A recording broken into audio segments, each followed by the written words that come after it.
Hey everyone, this is Sean, the What's Up Dude. We are traveling on Route 66 right now, and we are going to be stopping at historic motels and hotels that you can stay at along your way on the Mother Road.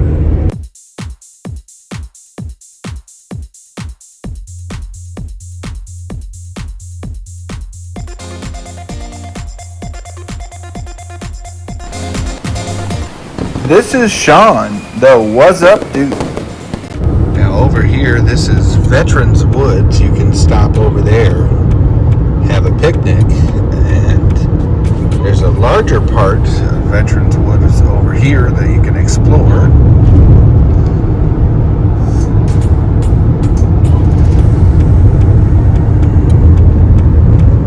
They have pavilions and places you can explore.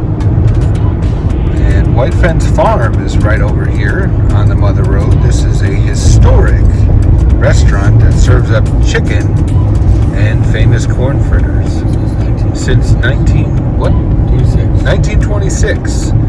And they only open up at 4 o'clock, so if you want to go, they're closed on Mondays, but make sure that you check them out, because it's one place that sometimes people miss.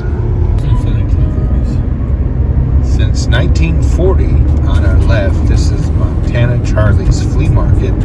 Once a year, I do come over here and film this, and it is a flea market that's located right on the Mother Road.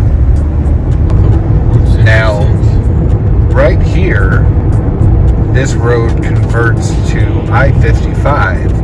However, it's still Route 66 because underneath I-55 is where the Mother Road still lays. Now, if you continue driving, they will show you on the road where to get off to keep going on the original route as you drive on the highway.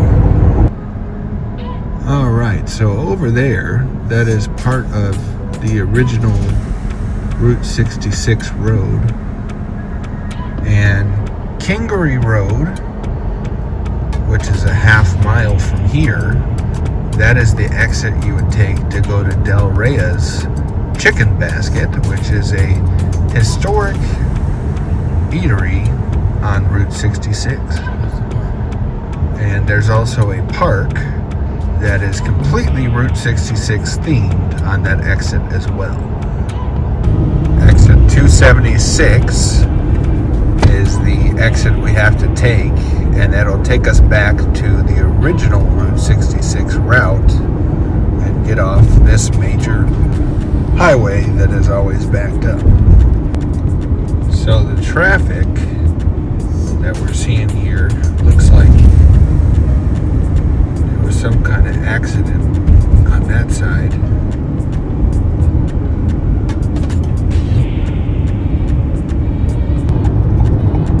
276C. Here we go. Back on the Mother Road. We'll show you some of the things we'll find out this way. Alright, so we are in the village of Countryside.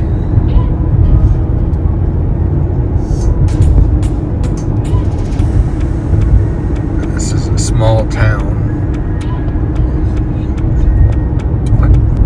We are in the village of Countryside. It is a rather large town, and they have some stops out here that you can visit for Route 66. We'll show you a couple places.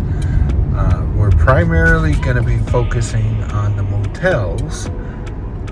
Instead of going to the city to stay, you can find cheaper options in the suburbs, and they have the historic Route 66 vibe. Now in McCook, I've actually stayed at one that is really good. I have a video on that we can show you, but we're going to show you the stops that we're traveling today. Alright, right over there is the Route 66 sign. pulling into one of the motels now. This right here is American Inn and Suites, right off of Route 66. And here's the front of the motel.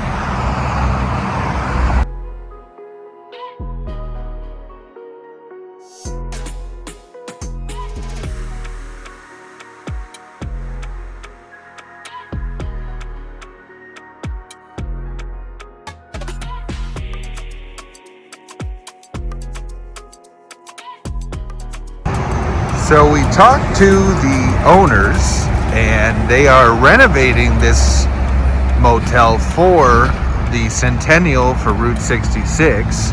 It's currently not in operation. Right now they're actually using it to help the homeless. So they are housing homeless people until they get it all set up for the Centennial, and then they'll reopen to the general public. All right, we stopped on the road to show you an important landmark, and I'll tell you a little bit more about that right now. Now, this is the Route 66 Wayside exhibit, and they do have a plaque. This was countryside, farms and quarries. Early travelers on Route 66 raced through open lands once they left Chicago. This was truly countryside, a rich region of farms and quarries on the outskirts of the city. Few farms remained by the time the city of Countryside was incorporated in 1960. Fields gave way to businesses and homes fueled by the growing suburbs. So this is a little bit about this town. International Union of Operating Engineers.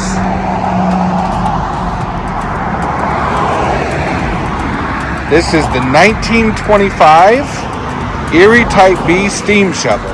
Steam shovels are the earliest type of power shovels and were designed for lifting and moving large amounts of rocks and soil. Steam shovels played a major role building roads and railways in America during the 19th and early 20th century. While steam shovels would be replaced by diesel-powered shovels in 1930, this 1925 Erie Type B steam shovel was the most prominent small excavator of its day. It was essential to the construction of the U.S. Route 66, and it was run by operating engineers from Local 569 and 42, which later combined to form IUOE, Local 150. The steam shovel featured in this display was found in a field in Vermont in a state of advanced decay and was meticulously restored from head to toe at Local 150's William E. Duggan Training Center in Wilmington, Illinois. And this is the actual excavator. And this is the Union of Operating Engineers 150 building as it stands today. Now over here, this is the Tell's Tavern, restaurant and bar, but it's also an inn where you can stay. William Tell Hotel. This is the front entrance. The William Tell Inn in Countryside, Illinois was founded in 1974 by Eastern European immigrants Stanley and Zenka Lanach at historic Route 66 and LaGrange Road. The William Tell in Countryside, Illinois began as an Alpine-themed landmark. Over the decades, it transitioned into a Holiday Inn and later reopened as the William Tell Hotel MOD Collection by Sinesta. And the site was used by the Marx Brothers for chicken farming during World War I. And I'll tell you more about that. That's something interesting that most people don't know about. Stanley and Zenka Lanach opened the William Tell, bringing a Swiss chalet design, stainless glass, and European hospitality to the Illinois prairie. And it was known for live yodelers, an Alforn in the dining room, and a popular restaurant and banquet facility. The property operated as a Holiday Inn, continuing to serve as a major hub for local weddings and banquets. Following updates and new ownership, the property was revived as the William Tell Hotel. And they've been celebrating 50 years on the Mother Road. Now, as far as the Marx Brothers story, this is an interesting one. Now, first off, for a lot of you younger folks, I'm young as well, actually I had to do some research to figure out who these guys were, but they're very similar to the Three Stooges, kind of slapstick comedy. I'll show you a clip so you know what they're all about. Hey, Baraballi. What do you want? Watch the door for a few minutes, and don't let anyone in without the password. All right, what is it? Swordfish is the password, do you understand? Okay, I got it. Well, what is it? Password. Swordfish! Swordfish! Right, the swordfish, the swordfish. Piazza muscolo in the room per la faccia di pazzi.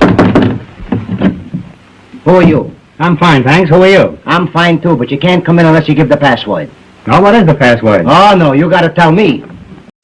The Marx Brothers briefly became chicken farmers in 1917 on a 5-acre farm located in the western suburbs of Chicago, near present-day Countryside in LaGrange, Illinois, off historic Route 66. And that land was right where the William Tell is today. So they actually owned the property and were chicken farmers. When the United States entered World War I in April 1917, the family matriarch, Minnie Marx, bought the farm. She believed that working as food-producing farmers would legally exempt her sons from the military draft. The brothers had little success or interest in actual farming. Groucho later admitted that they spent more time sneaking off to watch the Chicago Cubs at Wrigley Fields than tending to the animals. The farm life, and they had some hilarious failures.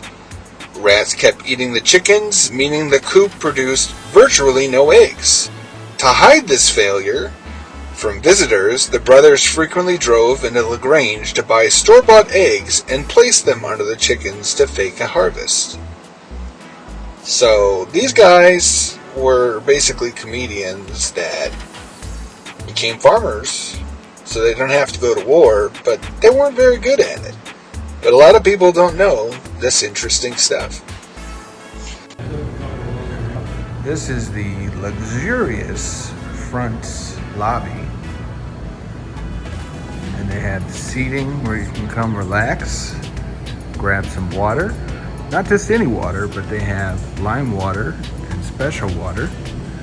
And they do have some shops that you can get some chips and waters and a couple cool beers. This is the front desk. Now they do have, in the back, they do have meeting rooms, and a lot of corporations will rent out these rooms. This is the grand ballroom. And here you can have an event, buffet style food if you want. And there's a dance floor in case you want to have a bar mitzvah or a wedding or something cool like that.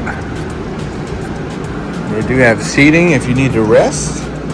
They have some restrooms here. And over here, this is the bar where you can come get some drinks and hang out with some good friends. William Tell Tavern. And they even have a piano. Area closed off for banquets. But in here, it's a full banquet room. So you can have a party here. And they even have the trays there if you want to have a meal. Here is another room. This is the atrium room.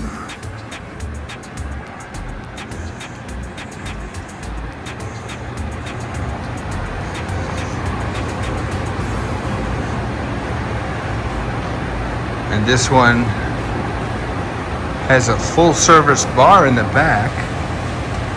So this is a good place for wedding venues. They even have fireplaces and chandeliers.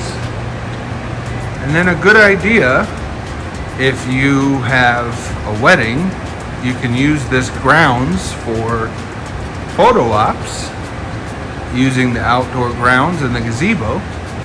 All right, and we are over on this side of the building now.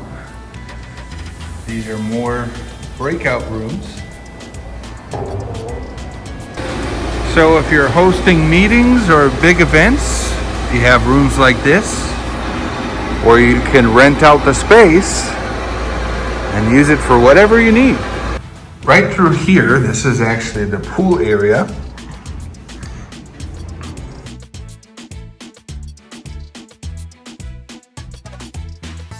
And here's another meeting room that's set up with chairs and a little table for refreshments if you want to have a board meeting or some kind of company event, or possibly sometimes Amway or other companies like that do business here.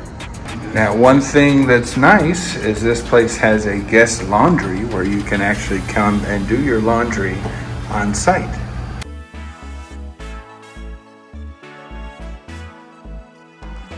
All right, we found some wacky stuff on Route 66 and some really interesting facts. Hope you enjoyed the video. This is the What's Up Dude signing off. Till next time. Please like, share, and subscribe so that I can explore new areas and go to more places in the future.